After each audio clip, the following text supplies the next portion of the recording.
welcome to Turn the Page, the official podcast of the Syosset Public Library.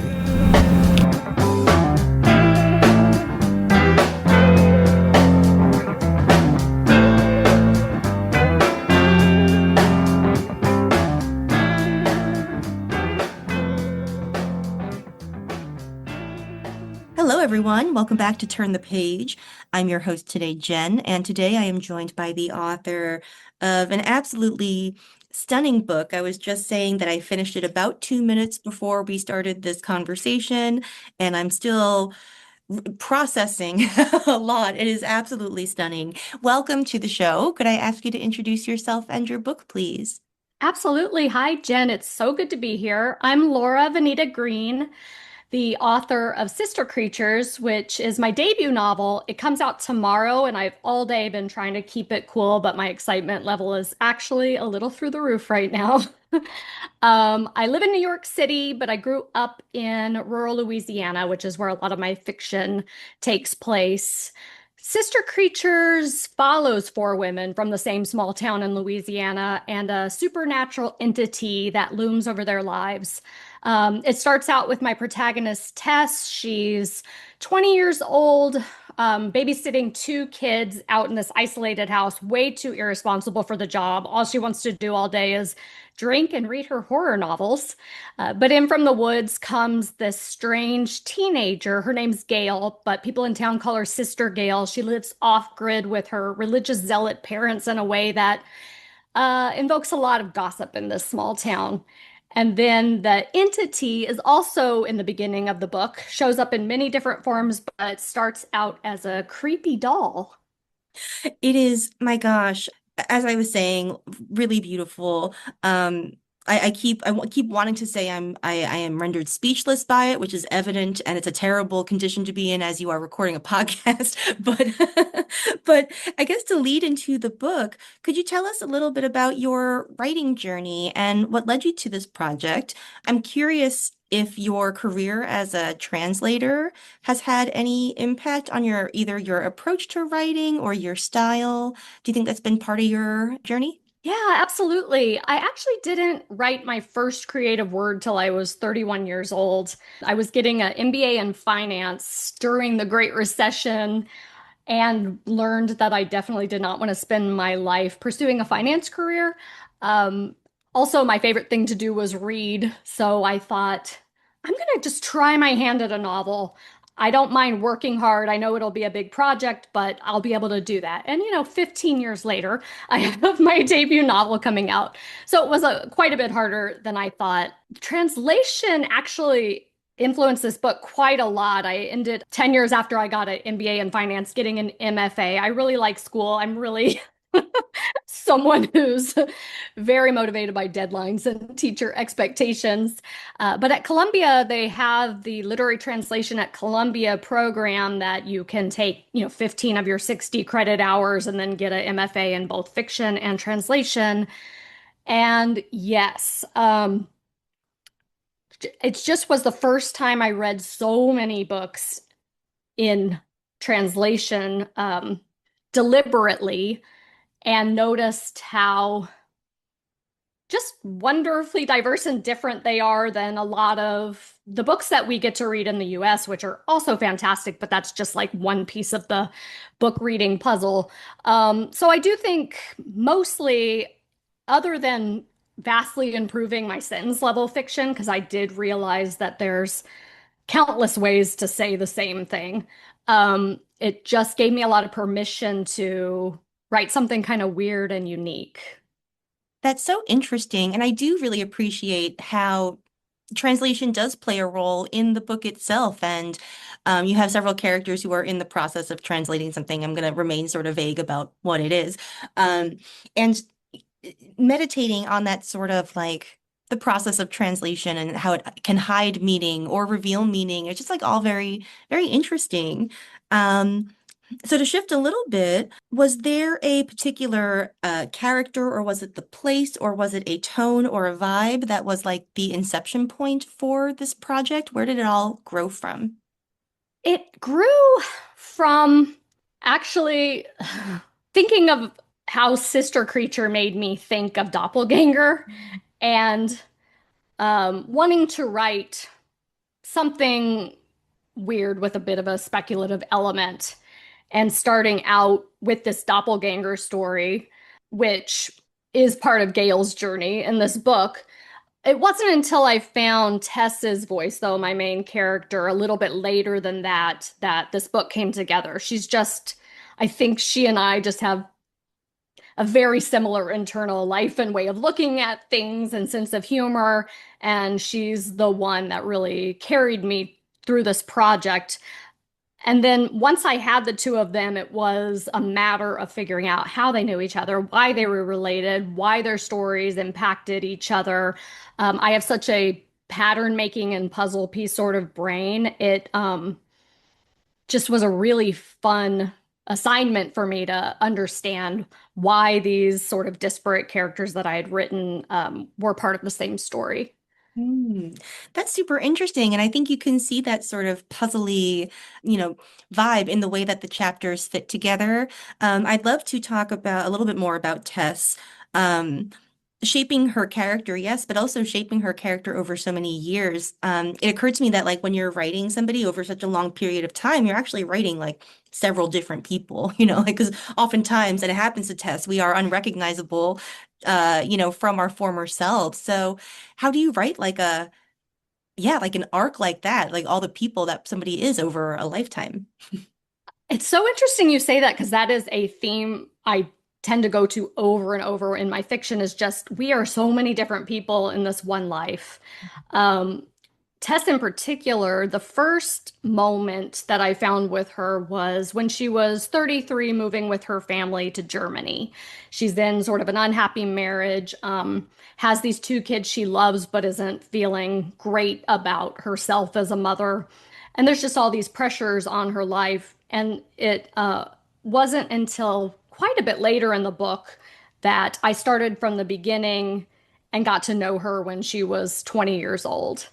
Um, and that to me proved to just be a great way to revise because these are two different people, but they absolutely inform each other. I mean, Tess at age 20, Tess at age 33, and, even older by the end of the book. Um, so it just was a great way to I had this section when she was 33, then I wrote the section when she's 20, and then I got to completely change the section when she's older because I knew these things now.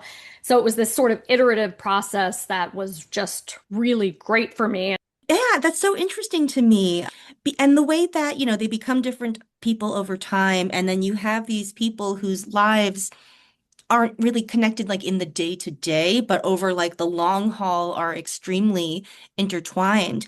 Um, what I'm curious, I guess in general, was there a character or a woman whose voice was the easiest to find? Sounds like Tess was a challenge. Was she the hardest, would you say? What was that like?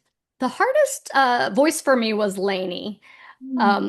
It's actually fun and very much easier for me to write a character that has a lot of attitude, that's kind of judging everyone around them, that, has a sarcastic take on things. And Lainey is just so nice. She's just so competent.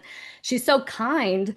And when that happened, I had to figure out another way to find emotion out of those sections. And to me, I mean, when I reread some of the Lainey sections, I cry still, even though I wrote the book and I've read it now 20 times. And I think it is because I had to push myself a little harder with her to find a way to make her story consistently interesting for me and therefore hopefully the reader that didn't rely on her voicey attitude. Yeah. Oh, very cool. I really do enjoy the way that this book made me think a lot about our relationships, but also like how people that we will never meet affect our relationships with other people. It got me thinking a lot about like how you occasionally have these people interacting and then a participant will like head into another interaction or intersection with another person, and that first interaction has this is all very abstract right now, I apologize, but it's almost like I kept thinking of it as a like a constellation of people, and some movable planets, perhaps, sort of like it's all the connections were just so interesting and so nuanced. Yeah, I'm really struggling with this one. I apologize. Well, you just finished reading it, and my pub day is tomorrow, so we're both on the same headspace here on Yeah. this book. But I do appreciate you saying this constellation of people, and I think that I sort of felt that as well. And then the book does even go off into, the exosphere and into the galaxy at times.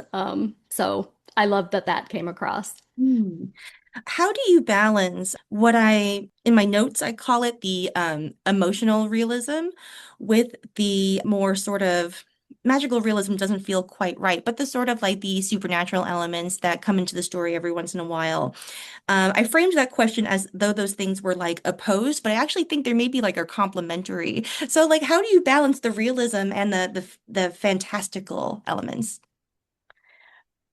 This book, it's interesting because you write something and you don't have anything particular in mind, but then you put it out into the world and people start talking about it. So, for instance, a lot of people are talking about this as a Southern Gothic read, which I think is very cool. But I didn't intend that at all when I was writing it. And yet there are just a ton of examples of women that are telling these very human stories with these speculative elements that I admire so much. So Samantha Sweblin, you've got Helen Phillips, Samantha Hunt, Pemi Aguda. I could go on and on. And so I just think that is what I love to read. And I've seen so many examples of people doing that well.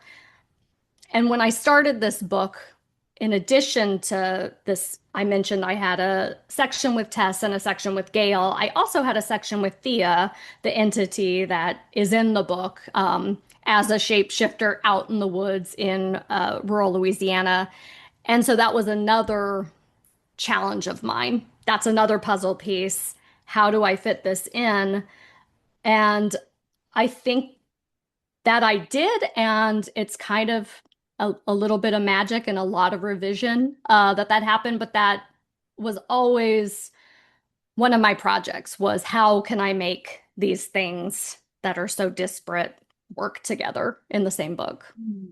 Yeah, I think maybe it does because the fantastical elements can sort of like, I guess, like depict emotional realism that a way that just like straight reality cannot. Like in almost like German expressionist way, I want to say, where like the outer world is just sort of like shaped by the interior journeys of all these different characters. Does that make like any sense? That makes so much sense. And that was another thing that I found was very useful with Thea, who represents most of the speculative work in this book, is that she was able to particularly kind of more directly talk to Tessa's psychology in a way that would have been awkward or heavy-handed to say just directly in one of Tessa's section in a very realist way. Absolutely. Okay, so the other question I have about balance is balancing the story of a chapter with the sort of story of the novel or the overarching story. Um, it sounds like it was originally like conceived as a novel, but there are elements of it that feel very short story informed.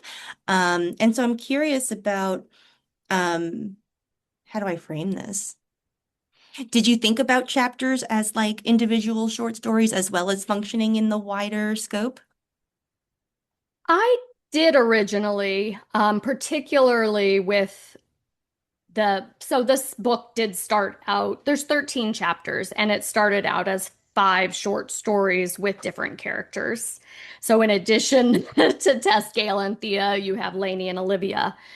And so those really were, I had one snapshot in time for them, and those were sort of the puzzle pieces. So from there, um, I didn't think of every single chapter as an individual short story. And in fact, I don't think several of them would work very well on their own without the book. But I just think there's this spectrum of unconnected story collection to a very traditional chronological novel arc, and that this book kind of lands somewhere right in the middle. My publisher, Chris Heiser at Unnamed Press, really did a lot of work with me, though, to kind of tighten this up, put this more along the spectrum on the novel range. And some of that work was he pointed out that maybe I didn't actually finish the Olivia story. So I wrote another tiny section with her in the last part of this book. And that was the very last pages that I wrote of this book. And also, once we were getting to the second half of the book, he had me really kind of pare down any new characters or situations that were coming up in these chapters later in the book so that they were talking kind of exclusively to what came before. So there was a lot of shaping involved to get this as close to kind of a novel as this book can be. I've thought of it when I was querying agents as a novel in 13 stories. Mm. Yeah. Yeah. I like how it does sort of play with both forms. And it did get me thinking about how, short stories are, or even novels are as much about like the questions that you don't answer as those that you do, and I think that just that form, because at the end I thought of it very much as a novel, but while I was reading, um, I think I experienced them like very much as like little individual pieces, and I was very focused on like the questions that would drive me into the next one. So, um, not quite sure what the point of this this ramble was, but Well, it was very much a project to write a book that the reader had to participate in. I think if a reader isn't wanting to participate in a book, they might feel that this is more of a linked story collection. And that's a very valid way to read it. But I think that this book does call for some reader interpretations throughout. Yeah. yeah. And just kind of that whole thing of you get to one place and then you hopefully have the physical copy because you want to flip back really fast and say, oh, wait, this thing that I read before, I didn't realize the import. So I think it's that kind of participatory experience as well. Yeah, I think it's like its non-linearity encourages you to read it perhaps like in a non-linear fashion, because I did it on a Kindle, which was like a little bit more difficult, but I did spend a lot of time going back to like old chapters to be like, oh wait, that's an image I think I've seen before and I want to remember that. So yeah, it was like very engaging. And usually I don't finish the book, a minute or two before the interview has started. Usually I will let myself sit with like not knowing the end until the interview is over. But with this one, I was just like, it was like the end was so verbally and emotionally propulsive that I was just like, I gotta get there. That's amazing.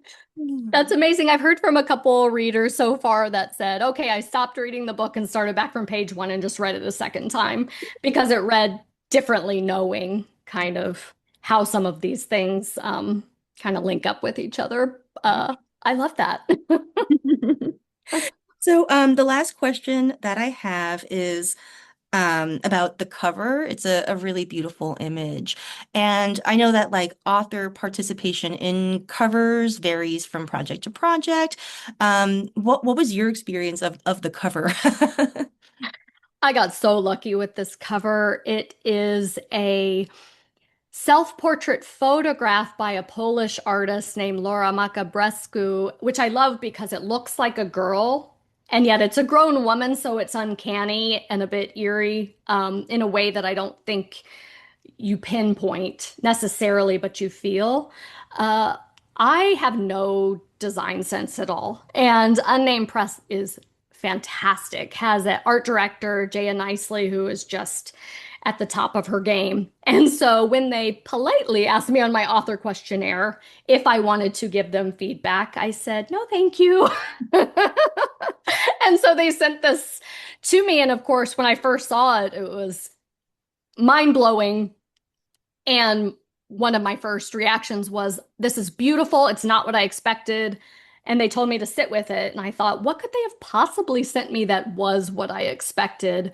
Nothing. I mean, it's just a big moment to see kind of the cover for your own book. But now I can't imagine this book without it. When I think of this book, I think of this cover and this title, because the title that I submitted my book with was The Strays, and I'm very glad the book is not coming out with that title. This is much better. It's a great title and a great cover. I loved your point about the ambiguous age of the person depicted because that does really speak to the themes of the book. It's because even as we age, we've talked about all the different people that we are, but like we're also still all those like Russian nesting dolls, like we're still all those other people too. So what is next for you? I know authors can't always talk about like what's in process, but are you writing right now? I'm writing sort of right now, other than I have a couple weeks of just a ton of events. So I'm giving myself a little bit of a break, which I need. But I am working on a couple novel concepts that in 2026 I'm just going to have to choose one and go for it. But one takes place in Pinecreek, Louisiana, this fictionalized Louisiana setting with some of the minor characters that never left, because Sister Creatures follows the characters that do leave. I'm also working on a novel set in the Catskills at an isolated residency for artists and scholars. That's very fun to write, but we'll see how that goes. So they're both eerie. They're both really fun right now. And maybe I'll be one of those writers that writes two projects at once, but I kind of doubt it. We'll see. Well, those both sound fantastic, and I can't wait to see them too. Thank you so much for taking the time to speak with us and to share your book with me. It was an absolute, like, beautiful read. I really appreciate it. Thank you so much, Jen. This was great. Oh, thanks. All right, listeners, now it's your turn. Please check out Sister Creatures. As we record, we are on the eve of release. When you hear this, it will be out in the world, so you can go to your favorite bookstore or library or website. Do you have a favorite place that you like to send people for books? I like to send people, because I'm in New York City now, so P&T Knitwear on the Lower East Side is just so welcoming. Or I also lived in Austin 18 years. First Light Books in Hyde Park neighborhood is gorgeous and a place you just want to hang out the entire afternoon. Those are very strong choices. Very well done. Okay. All right, listeners, thank you for joining us. I hope you have enjoyed yourself. It is now time to close this chapter. We'll see you next time. It's time to close this chapter of Turn the Page. Join us for the next episode.